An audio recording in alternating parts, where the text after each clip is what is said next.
ఇక్కడ మా అమ్ములు డైలీ నాకు బొబ్బా బొబ్బా అని ఏడుస్తుంది. బొబ్బలు ఇంట్లో అయిపోయినాయి, రాగి అటుకులు ఉండే అవి అయిపోయినాయి. సో ఇప్పుడు ఏం చేస్తున్నా అంటే మురుమురా చుడవ ఉంటుంది కదా, అది చేస్తున్నా. మన తెలంగాణ స్టైల్లో అటుకులు తాలింపు అంటారు కదా, ఎక్కడైనా వెళితే ఫస్ట్ మనకు గుర్తొచ్చేదే స్నాక్ ఐటెం అది. సో అది ఇప్పుడు చేస్తున్నా. కొంచెం మురుముర అండ్ మా ఇంట్లో మిక్స్చర్ ఉండే హల్దీరామ్స్ది, అది ఇందులో మిక్స్ చేస్తాను.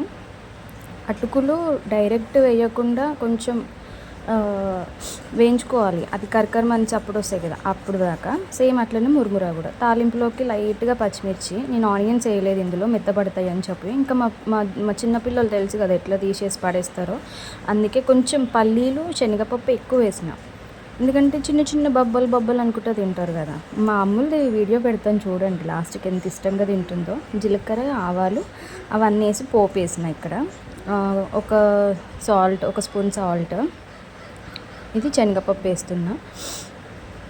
మంచిగా కలుపుకోవాలి. పల్లీలు ఏంటంటే మస్ట్ అండ్ షుడ్గా క్రంచీ సౌండ్ రావాలి మనకు తింటుంటే. అండ్ ఆల్సో ఇక్కడ కరివేపాకు కూడా మంచి ఫ్లేవర్ వస్తుంది. పసుపు, ఇవి మంచిగా ఫ్రై కావాలండి, ఎంత అంటే అంత బాగా పంటి కింద పడితే కరెక్ట్ అని సౌండ్ రావాలి, అంత అంత బాగుంటాయి ఇవి. కొంచెం ఓపిక చేసుకోవాలి, కానీ ఇక్కడ నాకు ఆయిల్ తక్కువైనట్టు అనిపించింది, అందుకే కొంచెం ఆయిల్ వేసిన. సో అదన్నమాట. ఎంత చిన్న చిన్నగా ఏవి ఇచ్చినా కూడా ఆమె మళ్ళీ బొబ్బా బొబ్బా అంటుంది.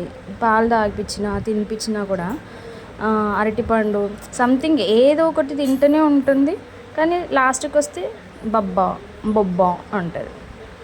అందుకే నేను ఇక చేయాల్సి వచ్చింది. సో గరిటె పెడితే ఇక్కడ ఏమవుతుందంటే విరిగిపోతాయి అని చెప్పి నేను ఇట్లా పైకి కిందికి ఇట్లా అంటున్న దాన్ని.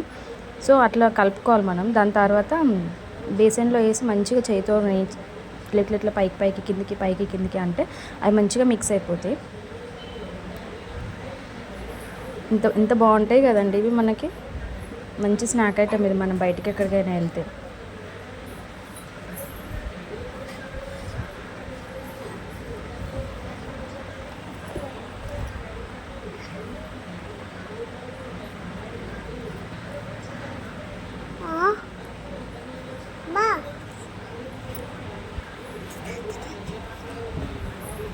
ఇదండి వచ్చింది.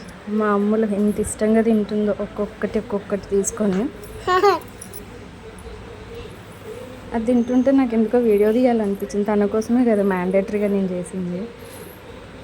అది ఎంత పాడు చేసినా కూడా నేను మళ్ళీ ఊడ్చుకుంటా, కానీ నాకు ఇది ఇట్లా తింటుంటే ఇంకా చేసేయాలనిపిస్తుంది.